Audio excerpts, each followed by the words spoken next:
Hello everyone, আমার একটি নতুন ভিডিওতে আপনাদের সকলকে স্বাগত জানাচ্ছি। আশা করছি আপনারা সকলে খুব ভালো আছেন। আজ আমাদের ইউরোপ ট্রিপের তৃতীয় দিন। আস্তে আস্তে দিনগুলো কিন্তু কেটে যাচ্ছে। আপনারা তো আগের ভিডিও দেখে জানেনই আমরা কালকে রাত্রেবেলা সুইজারল্যান্ডে এসেছি আর একটা নাইট স্টে করলাম এখানেই। আর আজ আমরা ব্রেকফাস্ট করে বেরিয়ে যাব সারাটা দিন সুইজারল্যান্ডের এদিক ওদিক ঘুরবো। আর এখন ওই সকাল 7:30 মতো বাজে। আমাদেরকে 7:30টার সময় টাইম দিয়েছিল ব্রেকফাস্ট টেবিলে আসার জন্য।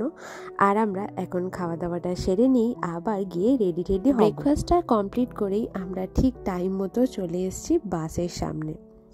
আমাদের ওই টাইম দিয়েছিল আজকে 8:30টার সময়, আর এখন 8:35 মতো বাজে। আমরা অনেকেই চলে এসেছি, তবে কিছুজন বাকি আছে এখনও, তাদের জন্যই এখন ওয়েট করা হচ্ছে। তবে এই যে মুখটা আমি এরকম করলাম কারণ আজকে ওয়েদারটা খুব একটা ভালো না, তাই জন্য মনটা দুঃখ হচ্ছিল যে এত সুন্দর জায়গায় যাব আর এরকম বাজে ওয়েদার। তো যাকে কি আর করা যাবে, দেখি এবার যাই কি হয় ওয়েদার। চলুন সকলেই বাসে উঠে পড়েছি। আর প্রথম আজকের জায়গা Mount Titlis. They didn't pay the electricity bill. Alright. Okay. You're not that far. In just 5 minutes you'll be there at the cable car station. চলো উঠা যাক উপরে যাক। এখন আমরা যাচ্ছি মাউন্ট টিটলিসের উপরে সুইজারল্যান্ডে। খুব এক্সাইটেড লাগছে। এইসব ভিডিওগুলো কত দেখতাম একটা টাইমে, আর এখন আমি ওখানেই যাচ্ছি ওর উপরে। উপরে বলছে পরিষ্কার থাকবে, এখন নিচেটা মেঘলা আছে। হ্যাঁ, বলছে একটু পরিষ্কার থাকবে, দেখা যাক কি হয়। হোপফুলি যদি ওয়েদার ভালো থাকে খুব ভালো হয়। আমাদের যিনি গাইড আছেন তিনি এখন টিকিটটা কাটতে গেছে, আর তারপরেই আমাদের সকলকে টিকিটটা কিন্তু ডিস্ট্রিবিউট করবে। এই যে টিকিট আমরা পেয়ে গেছি, আর এখন আমরা টিটলিসের উদ্দেশ্যে রওনা দিলাম। আজকের প্রথম কেবিল কার কিন্তু আমাদের এটাতেই আমরা প্রথম এখন উঠব। অনেক রকম ধাপে ধাপে কিন্তু যেতে হবে। চলুন আগে এটাতে ওঠা যাক, আর তারপরে যেতে যেতেই নয় বলবো কিভাবে কিভাবে আমরা একদম টপে যাব। প্রচুর উপরে আছি এখন আমরা। কেবিল কার দেখা যাচ্ছে না কিছু দেখা যাচ্ছে না, তবে মেঘের উপরে আছি। সব মানে গাইড যিনি আছেন তিনি বলছেন যে মেঘের উপর থেকে আরো যখন ওঠা হবে তখন নাকি কমে যাবে। পরিষ্কার আছে সেটাই বলছে। দেখা যাচ্ছে সুন্দর লাগছে প্রচন্ড, প্রচুর উপরে 12,000 ফিট উপরে এখনো, মানে আরো যাবো এখনো 12,000 ফিট উপরে যাবো। আমরা পাটা একটু কাঁপছে, পিছন দেখা যাচ্ছে কত বড় বাজে,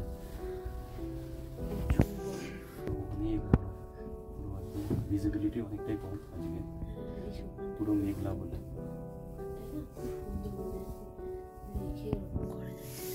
এখন আমরা এই কেবিল কারটা করে সেকেন্ড লেয়ারে যাব। ফার্স্ট লেয়ারে আমরা আসার সময় নামবো, তবে এখন আমরা সেকেন্ড লেয়ারে নামছি। এই যে এটা দেখুন সেকেন্ড লেয়ারের একদম নাবার স্টপ।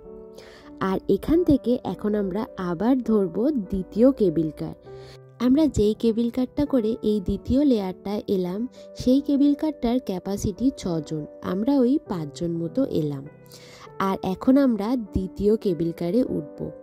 সেই কেবিল কারটা না বেশ অনেকটা বড়, সেটার ক্যাপাসিটি 50 জন তো হবেই হবে, তবে হ্যাঁ এটা আমি অ্যাপ্রক্সিমেট বলছি। এই যে আমরা কিন্তু দ্বিতীয় কেবিল কারে উঠে পড়েছি এখন। আর যেতে যেতে দৃশ্যটা কিন্তু খুব খুব সুন্দর লাগছিল। তবে হ্যাঁ জানেন তো, এই কেবিল কারটা না পুরো আস্তে আস্তে রোটেট করে এদিক থেকে ওদিক, তবে তার গতি খুবই কম। আগেরটায় যেমন বসার সিট ছিল সকলের, এটাতে কোনো বসার সিট নেই। তবে চারিপাশের দৃশ্য দেখতে দেখতে এতটাই ভালো লাগছিল, বসার আর মন করছিল না, দাঁড়িয়েই মনে হচ্ছে সবটা দেখি। এই যে আমরা কিন্তু সেকেন্ড কেবিল কারটা করে থার্ড লেভেলে চলে এসেছি। আর এই থার্ড লেভেলের মধ্যেই মোট 5টা লেয়ার আছে, আমার ঠিক পিছন দিকটায় দেখতে পাবেন। চলুন দেখা যাক কোনটা কোন লেয়ারে কিরকম অ্যাট্রাকশন আছে। আরো 3-4টে আছে। এই দেখো 5টা লেয়ার আছে এখানে দেখাচ্ছে, ঠিক আছে? এটা কত নাম্বার লেয়ারে? আমরা এখানে একে আছি এখন। চলো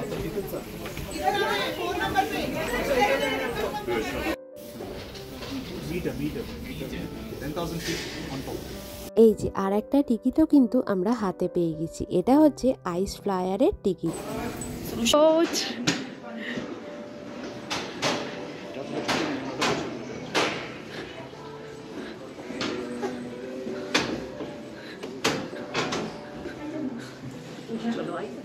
আইস আইস আইস।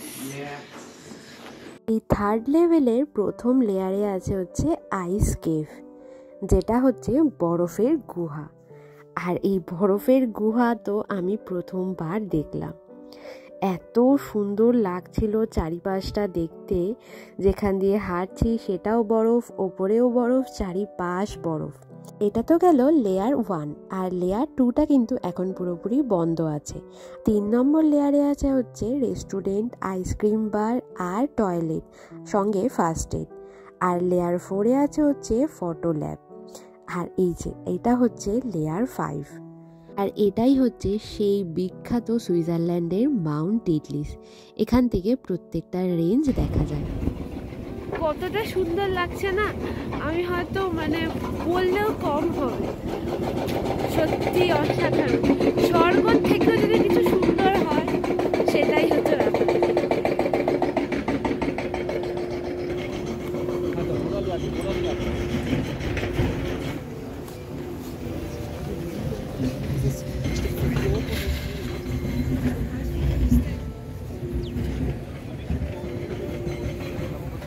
হ্যাঁ,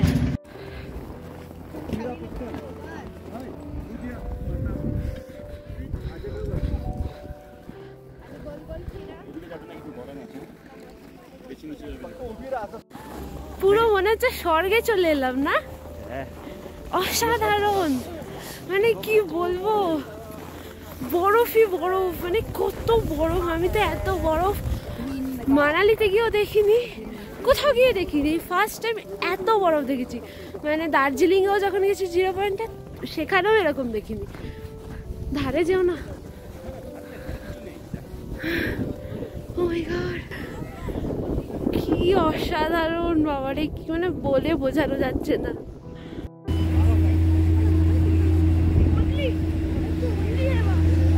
এবার আমরা যাবো আইস ফ্লাওয়ারে চড়ে। এই যে এই ব্যাপারগুলোতে, এরকম ব্যাপারগুলোতে চড়ে অনেক দূরে যাব। কত মানে যেন দূরে নিয়ে যাবে ভুলে গেছি, বাট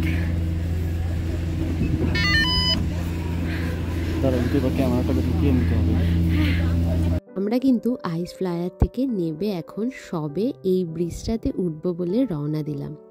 তার আগে বলি, আমি আইস ফ্লায়ারে উঠে একদমই ভিডিও করার সাহস পাইনি, কারণ ভীষণ ভয় লাগছিল আমার। আমি একটু ভীতু টাইপেরই মানুষ, চড়তে খুব ভালোবাসি, কিন্তু ওই যে চড়ার পর ভয় লাগে, তাই জন্য একটুও ভিডিও আপনাদের জন্য করতে পারিনি। আর এখন আমরা আছি এই ঝুলন্ত ব্রিজটাতে। এই ঝুলন্ত ব্রিজটাতে ওঠার এক্সপিরিয়েন্সও কিন্তু বেশ ভালো। তবে হ্যাঁ, জানেন তো, খুব নড়ছিল। যেহেতু এটা ঝুলন্ত ব্রিজ, তাই জন্যই হয়তো।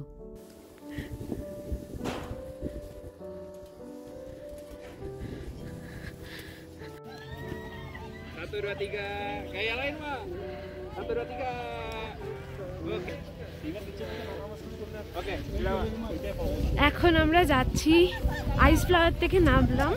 এখন আমরা সেকেন্ড রোপওয়েটাতে চড়বো নিচে নামার জন্য। পাহাড়ের এত উপরেও যে এত সুন্দরভাবে বিল্ডিং তৈরি হয়, সত্যি দেখেও অবাক লাগে। আবারও আর একটা বিল্ডিংও বড় তৈরি হবে, যেটা 2028 সালে ওপেনিং হবে। আর এই যে দেখুন, বলেছিলাম না একটা বড় কেবিল কারে সেকেন্ডটাতে এলাম, এই যে এই কেবিল কারটাতে। যাওয়ার সময় সেভাবে ভিডিও করতে পারিনি, এখন নিচে নামার সময় ভাবলাম আপনাদেরকে দেখাই। আর যাওয়ার সময় দেখুন কত ওপরে আমরা এসেছিলাম, পুরো মেঘের ওপরে। এখন মেঘটাকে ক্রস করে নিচে যাওয়ার পালা।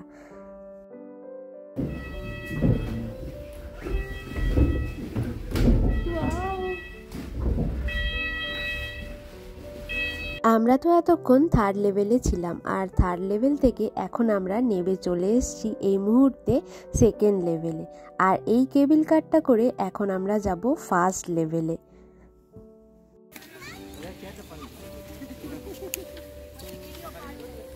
এই জায়গাটায় কিছুই দেখা যাচ্ছে না, এই জায়গা থেকে আইস লাইডিং হয়, আর মানুষজন আইস লাইডিং করে একদম নিচে নেমে যাচ্ছে। আমার দেখেই ভয় লাগছে, আমি জানি না ওরা কি করে করছে। আমরা এখন সব কিছু কমপ্লিট করে টিটলিসের ওপরে যা যা অ্যাক্টিভিটি আছে সব করে, তারপরে আর একটা যে এটা নিয়ে আমরা থার্ড নম্বর এবার নামছি, এটা লাস্ট আর কি। তো এবার কেবিল কারে উঠে নিচে নামার পালা। ওই 15 মিনিট মতো লাগবে না যেতে? হ্যাঁ 15 মিনিটের মধ্যে নিচে পৌঁছে যাবো। যেতে একটা স্টেপ যাওয়া যায়, ওখানে আবার দাঁড়ানো যায়, আর ওখানেই দাঁড়িয়েছিলাম এতক্ষণ নিচে নামার পরে। আর এখন যাচ্ছি, ভীষণ ভালো লাগলো, মানে অসাধারণ লাগলো। এই নিচের পোর্শন মানে জায়গাগুলো না, এগুলো পুরো মেঘে ঢাকা, কিন্তু ওপরটা যখন আমরা উঠেছিলাম পুরো ক্লিয়ার স্কাই। কিন্তু এই জায়গাগুলো যখন যাই তখন আমরা ভাবছি কিরকম বাজে আজকে ওয়েদারটা, কিন্তু না, উপরে গিয়ে দেখি ভীষণ ভালো লাগলো। আর চারিপাশটা এখন কিছুই দেখা যাচ্ছে না, যদি এগুলো দেখা যেত আরো ভালো লাগতো। খুবই মেঘলা হয়ে রয়েছে। হ্যাঁ, আমরা যাওয়ার সময় অনেকজন মিলে গেছি, আর এখন একা একা ফিরছি কেবিল কারে। খুব ভালো লাগছে। যখন যাই তখন আমরা 5-6 জন মিলে গেছিলাম। এই যে দেখুন, আমরা প্রায় নেবেই চলে এসেছি। এই যে নিচের শহরগুলোকে কি সুন্দর লাগছে দেখতে। আর উপরটা তো দেখলেনই আপনারা, এতক্ষণ পুরো মেঘে ঢাকা। আবার নিচে আসার পরে দেখি মেঘ কিন্তু কেটে গেছে। কেবিল কার থেকে নেবেই আমরা তো বাসে উঠে পড়েছিলাম, আর বাসে লাগলো মোটে 5 মিনিট। আর এখন আমরা রেস্টুরেন্টে চলে এসেছি। কাল রাতে যেই রেস্টুরেন্টটাতে খেয়েছিলাম সুইজারল্যান্ডে, আপনারা তো জানেনই, সেই রেস্টুরেন্টেই কিন্তু আমরা এখন আবারও খাচ্ছি। আর খাওয়া দাওয়া কিন্তু অসাধারণ। লাঞ্চ কমপ্লিট করে নিয়েই আমরা কিন্তু সুইজারল্যান্ডের নেক্সট স্পটে চলে এসেছি। বাসে লাগলো আমাদের ওই 1.5 ঘন্টা মতো। আর এখন আমরা চলে এসেছি সুইজারল্যান্ডের মোস্ট পপুলার জায়গা ইন্টারলেকেন। সুইজারল্যান্ড তো পুরোটাই সুন্দর, তবে এই ইন্টারলেকেন সিটিটা না খুব বিখ্যাত হিন্দি সিনেমার জন্য। হিন্দি প্রচুর সিনেমা এই ইন্টারলেকেন সিটিতেই কিন্তু হয়েছে।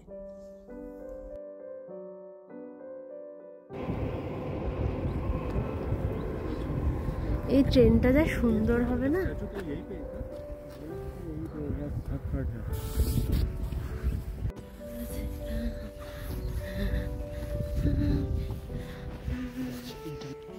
আমরা এখন কোথায় যাচ্ছি দেখা যাক। বলছি নাকি এখানে জ্যাক চোপড়ার ইয়ে আছে, একটা স্ট্যাচু আছে।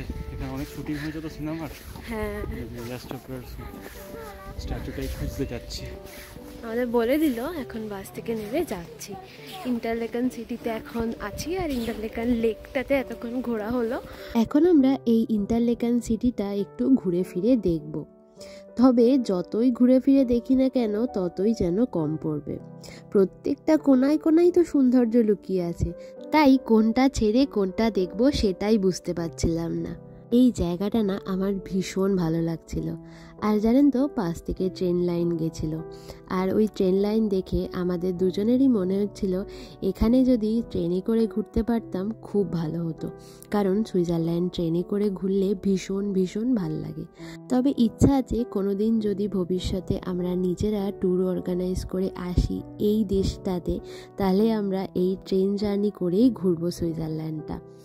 সবার ছবিতে ভিডিওতে দেখি সুইজারল্যান্ড খুব সুন্দর, আজ নিজে চোখে দেখলাম আর বিশ্বাস করাতে পারলাম নিজের চোখকে।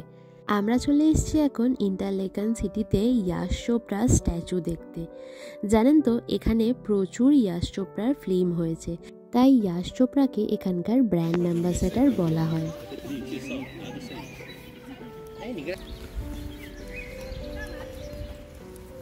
কেমন লাগছে বলো এই জায়গাটা? ভীষণ সুন্দর লাগছে, স্বপ্নের মতো সাজানো বাগান যেটাকে বলে, খুব সুন্দর। তারপরে আবার অ্যাম্বাসেডর অফ ইন্টারলেকেন ইয়াশ চোপড়াকে বলে, ওখানটা ওইখানে আছে ওই যে ভিডিও, ওইখানে আছে ওনার একটা স্ট্যাচু। এখানে আসলে অনেক সিনেমা শ্যুটিং করেছেন উনি, সেই জন্য এটা আরও বেশি ফেমাস হয়ে গেছে এই জায়গাটা, সেই জন্যই, তাই জন্য ওনাকে বলে এখানকার ব্র্যান্ড অ্যাম্বাসেডর। ইন্টারলেকনের ব্র্যান্ড অ্যাম্বাসেডর ওনাকে বলা হয়। ওনার ওই যে স্ট্যাচু আছে ওখানে, চারপাশটা খুব সুন্দর। চলো। সত্যি দেখুন কি অসাধারণ বানিয়েছে স্ট্যাচুটাকে। ইন্টারলেকান সিটিকে বাই বাই জানিয়ে আমরা সকলে বাসে উঠে পড়লাম। আর দেখুন সিনেমা চালিয়েছে ডিডিএলজি, আর এই সিনেমার শুটিংটা এখানেই হয়েছিল। তাই আমাদের বলল যে এটা দেখো সকলে, তাহলে খুব ভালো লাগবে, প্রত্যেকটা জায়গা রিলেট করতে পারবে। कभी कभी तो डर लगता है मैं लगा हो जाऊं। आप यहाँ पहली बार आई हैं? Good very good. आप जरा तेज चलाएंगे? जल्दी क्या है सेनोरिटा, ट्रेन कल सुबह 11:30 बजे ज़्यूरिख से निकलेगी, तो हमारे पास पूरी रात और आधा दिन आराम से पहुंच जाएंगे। लेकिन फिर भी अगर हम रिलैक्स বেশ অনেক ঘন্টা বাস জার্নি করলাম, ডিডিএলজি সিনেমা দেখলাম, আবার চলে এসেছি সুইজারল্যান্ডের জেনেভা সিটিতে। এই বিল্ডিংটা হচ্ছে ইউনাইটেড নেশন, আর তার ঠিক বিপরীতে হচ্ছে ব্রোকেন চেয়ার। এই ব্রোকেন চেয়ারটা তৈরি করেছে ড্যানিয়েল বেনসেট। আবারও কিছুটা বাস জার্নি করে চলে এসেছি লেক জেনিভার একদম ঠিক পাশে।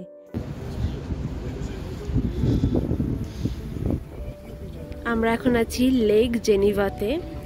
খুব সুন্দর লেকটা, তবে এখন তো রাত, তো ওই জন্য রাতের দৃশ্যটা বেশ ভালো লাগছে। হয়তো সকালবেলার দৃশ্যটা দেখতে পারলে আরও বেশি ভালো লাগতো। ঠান্ডা ঠান্ডা হাওয়া, আর লেকের ধারে এমনি একটু ঠান্ডা থাকেই। তবে খুব সুন্দর শহরটা, চারিপাশটা ঘুরে একটু দেখলাম, খুব সুন্দর। যতটুকু রাতের দৃশ্যতে ভালো লাগে ততটুকু খুবই ভালো লেগেছে। এখানে চারিদিকে শুধু ঘড়ির নানান রকম বড় বড় শোরুম, চারিপাশারই ঘড়ির দোকান। আজ আমাদের তৃতীয় দিন কমপ্লিট হয়ে গেল। এই লেক জেনিভা ঘুরেই আমরা এখন ডাইরেক্ট চলে যাব হোটেলে। তবে এখন মনে হচ্ছে কখন হোটেলে নিয়ে যাবে। সারাদিন এত ট্রাভেল গেছে না, আর শরীর মনে হচ্ছে চলছে না। এখন আমরা যেই জায়গাটায় আছি, এই জায়গাটায় চারিপাশারই শুধু বললামই ঘড়ির দোকান। যারা ব্র্যান্ডেড ভালো অনেক দামি ঘড়ি কিনতে চায় তাদের জন্য এই জায়গাটা কিন্তু একদম পারফেক্ট। আমরা যেহেতু কিনবো না, তাই জন্য আমরা এই লেকের পাশটাতেই এনজয় করছিলাম। আজকের নাইট স্টেটা আমরা জেনিভাতেই করব। এই লেক জেনিভা থেকে আমাদের হোটেল ওই 1.5 ঘন্টা মতো আবার লাগবে। আজকের ভিডিওটা আপনাদের কেমন লাগলো অবশ্যই কিন্তু একটা কমেন্টের মাধ্যমে জানাবেন। আমরা সবে মাত্র হোটেলে ঢুকলাম, আর এত টায়ার্ড লাগছে যে ভিডিও করতে পারিনি। এখন নিচে যাচ্ছি ডিনারের জন্য। সারাদিন এত হেট্রিক শিডিউল থাকছে না, আর পরপর হচ্ছে না, পরপরটা মানে শরীর জানি মেনে নিতে পারছে না। কাল অবধিও ঠিক ছিল, কিন্তু আজকে থেকে জানি শরীরটা একটু একটু খারাপ করা শুরু করছে, মানে লাস্টের দিকে আর পারছি না, এই হচ্ছে ব্যাপার। আর এখন এই খাওয়া দাওয়া করতে যাচ্ছি।